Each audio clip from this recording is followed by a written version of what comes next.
Dhanushka गुणतिलकों मामलार स्पष्टोत्तर रखिछि Sri Lanka cricket board. SLC तथा Sri Lanka cricket मंगलवार कहिछि जे धनुष्का गुणतिलकों दुष्कर्म अभियोग मामलें 3 जणिया सदस्य विशिष्ट पैनल जांच करिवे। ए जांच कमिटी रे उच्च न्यायालय न्यायमूर्ति शिशिरा रत्नायक, अधिवक्ता निरसन परेरा एवं आशिला रेकवां को सामिल कर जायछि।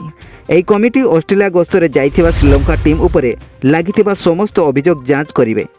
एसएलसी कहिछि जे जांच कमिटी रिपोर्ट दाखल करिया परे जदि श्रीलंकार कौनसी खेलाड़ी बा अधिकारी नाम रे जदि कौनसी अभियोग आसे तेबे श्रीलंका क्रिकेट बोर्ड रो कार्यकारी कमिटी तांको उपरे दृढ़ कार्यानुष्ठान ग्रहण करिवे। आपण माने जानिथिबे जे विश्वकप पई ऑस्ट्रेलिया गस्तरे जाइथिबा धनुष्का गुणतिलक जणे महिला को असदाचरण करिथिबार अभियोग होइतिला।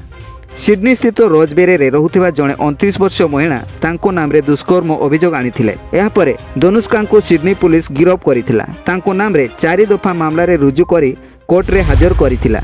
धनुष्का जामिन पई आवेदन करिथिले मध्य कोर्ट ताहा खारज कर दैथिला। धनुष्का गुणतिलक गिरफ होबा परे श्रीलंका क्रिकेट कार्यकारी कमिटी तुरंत कार्यानुष्ठान ग्रहण करिछि।